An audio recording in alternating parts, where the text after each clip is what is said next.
So hey guys, welcome to a new video. So this is the weekly Q&A session. आप अपना comments डाल सकते हो on the first video of the week and I'll be answering them every week. Alright? So if you haven't subscribed to the channel yet, please do. And if you haven't liked my previous videos or even liked this one, do like the video but after watching it full. Alright? So let's begin. So the first question is from Samiksha Patel. How to draw a trend line in Zerodha? Okay, sure, I'll answer that question, or rather I'll show that to you directly. Let's go to the Nifty chart. Fine. So हम आ गए हैं Nifty के chart के ऊपर. So you can see that I have applied a day candle here. Alright. So after applying the day candle, you go to this tool. ऊपर आप देख सकते हो top right corner. There is a marker. You can select that. Then you click here, and you try find whatever tool you want. For drawing a trend line, you can use a line tool.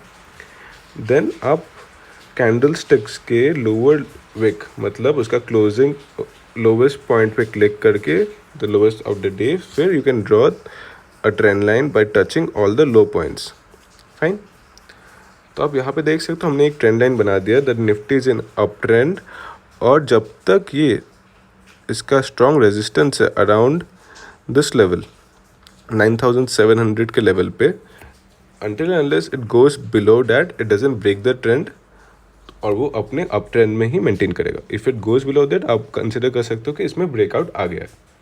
Alright, I hope you got the answer. And if you want further more videos on this Zerodha chart analysis and how to use tools, you can just ping me on my comment section. I'll surely help. Fine. So the next question is from Rishabh Mode, waiting for candlesticks video. Sure bro, I'll make a candlesticks video this coming week only. I'm thinking that I'll start the technical analysis as quickly as possible, because I've done with the basics. You can go and check the playlist. I've made a playlist, and technical analysis video मैं अभी ये week को डालूंगा, and the first video will surely be candlesticks. Fine. The third question is from Yashraj Sharma. Why has SEBI enforced physical settlement in FNO? ठीक है, that's a really nice question. मुझे लग रहा है आप FNO में बहुत इंटरेस्टेड हो. You have asked FNO question previously also, and it's good to see that you are doing your self study also. Please continue that's because that's the most important thing. Fine. So better I show this to you with an example. I think वही अच्छा होगा. Okay, so okay, let's start with the example. सोचो आपने रिलायंस का जून expiry का call लिया है of ₹2000. ठीक है, 2000 CE. Alright. So what are you expecting with this? आप एक्सपेक्ट कर रहे हो कि जून के एक्सपायरी को रिलायंस का share will be more than ₹2000. Right. तो अगर वो प्राइस 2100 हो जाता है तो आपको ₹100 का प्रॉफिट है डायरेक्टली. हाउ? क्योंकि आप कॉन्ट्रैक्ट में हो कि you can purchase those Reliance shares at ₹2000. Right. तो क्योंकि आपने 2000 CE लिया, so you have the right to buy the Reliance at 2000, whereas the market price is going 2100. So market में चल रहा है 2100, but you are purchasing at ₹2000, तो आपको स्ट्रेट अवे प्रॉफिट है 100 का. Fine. Now the other thing is that अगर आपको इन केस 1900 में वो ख़त्म होता है और आप इन अ कॉन्ट्रैक्ट में हो ₹2000 का, तो you have a direct loss of ₹100 in each share. Fine. So इस केस में क्या होता है, the broker gives you option. either you do cash settlement or you take delivery. Fine. तो आप जितना भी बैलेंस अमाउंट आपको देना होगा वो ₹100 का, whatever may be the lot size, आपको वो अमाउंट पे करना है. और you need to take delivery at ₹2000. मतलब मार्केट में चल रहा है वो 1900, but you need to buy Reliance shares at 2000. और जितना भी लॉट साइज है, आई गेस इट्स कुछ 505 का होगा. आई गेस सॉरी, कुछ 505 का होगा. I am not sure, but you can purchase that at ₹2000, क्योंकि आप CE के मतलब कॉल ऑप्शन आपने खरीद के रखा है. You have in a contract that आपको 2000 में मिलेगा. Fine. I hope that's clear with you. और ये जो डिलीवरी होता है that's only for stocks. Fine, ये इंडेक्स में नहीं होते। इंडेक्स में आपको cash settlement is compulsory, because index को आप डीमैट में नहीं रख सकते हो, राइट। इसीलिए दिस ओनली फॉर स्टॉक्स। अगर आप इनकेस डिलीवरी या कैश सेटलमेंट नहीं कर रहे हो, देयर आर हैवी पेनल्टीज, ठीक है। तो be aware of that, trade safely. So the fourth question is from Vaibhav. There are many mutual fund plans available. What do you think are good mutual fund plans instead of index fund? And as I stated earlier, there are so many mutual fund plans available. So how to determine which one is reliable and which one isn't? Rating cannot be the only factor to determine the reliability, or is it? No, rating is not only factor to determine the reliability. There are around 5-6 points. I'll show that to you. आप क्या कर सकते हो, पहला point आप देख सकते हो इज द टाइप। आपको क्लियर होना है कि आपको कौन सा टाइप का म्यूचुअल फंड लेना है। Fine, is it equity based, is it debt, और is it a hybrid. Fine, equity में इन्वेस्टमेंट होगा, डेट में इन्वेस्टमेंट होगा, हाइब्रिड में दोनों होगा।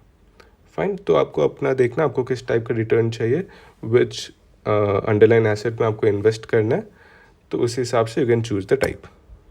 Fine, so the second criteria will be risk. आप कैसा रिस्क टेकर हो, your high risk taker, moderate risk taker और low risk taker.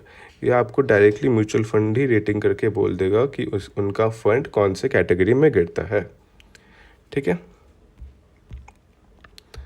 If you want a detailed video on mutual funds, please do tell me. I'll make a separate video and explain them in detail. Fine. Third point क्या है, performance, ठीक है। Performance में क्या होता है, performance में आपको देखना पड़ता है कि उसका प्रीवियस 3 ईयर्स का रिकॉर्ड, प्रीवियस 5 ईयर्स का रिकॉर्ड, उसका लास्ट ईयर का रिकॉर्ड मत देखो। आपको एवरेज देखना है कि प्रीवियस 5 ईयर्स में कितना दिया, प्रीवियस 3 ईयर्स में कितना दिया, आपको एवरेज देखना है इनका। Then you can get a basic idea. The fourth point will be the expense ratio. ये बहुत इंपॉर्टेंट है, क्योंकि many mutual funds what they do, they say that उनका एक्सपेंस रेशियो 2 है, उनका एक्सपेंस रेशियो 1.5 है, but the most favourable condition is that if the expense ratio is less than 0.8%, ठीक है। तो ये क्यों होना चाहिए, अगर आपका एक्सपेंस रेशियो 2% है, इसका मतलब आपका साल में से आपका रिटर्न में से 2% is decreased, because this 2% of the expense ratio is taken away from your earnings. तो अगर आप कंपाउंड इंटरेस्ट कैलकुलेट करके देखोगे, 5 साल का SIP डाल दो, 10 ईयर्स का डाल दो, और आपका रिटर्न आप 15% एक करके देखो और एक में 13 करके देखो, you will be shocked by seeing the difference, alright. And the fifth point which I think is the most important, और जो लोगों को उतना पता नहीं है, you need to see the AUM। ये क्या होता है, एसेट अंडर मैनेजमेंट होता है। हम लोग क्या देखते हैं नॉर्मली, अगर कोई बड़ा है, अराउंड 10,000 CR उनके अंडर एसेट अंडर मैनेजमेंट है, 15,000 CR है, तो हम उसमें डाल देते ब्लाइंडली कि इतना बड़ा कंपनी है, डाल देते, इसमें obviously will give good returns. But issue क्या है ना इनमें से, when the company is big, 10,000 crore के ऊपर अगर उनका एसेट अंडर मैनेजमेंट है, they cannot keep more than 4% of cash in the hand. तो अगर मार्केट में अप ट्रेंड चल रहा है and stocks are over valued at this rate, फिर भी अगर उनके पास कैश है, they can not keep more then this amount, उनको स्टॉक्स खरीदना पड़ेगा at a high price, get it. So आप ये फैक्टर्स देख सकते हो for a good investment in mutual funds, so that will really help you. और अगर आपको डिटेल वीडियो चाहिए on mutual funds, please to ping me, I will surely make on it. For Shubham put a good video or some videos stay first. So I hope that's all for today. So it was a good Q&A session. I really liked it. And if you like the video, please do like it. And अगर further questions है, आप comment में डाल सकते हो. I'll make a Q&A session on it. Fine.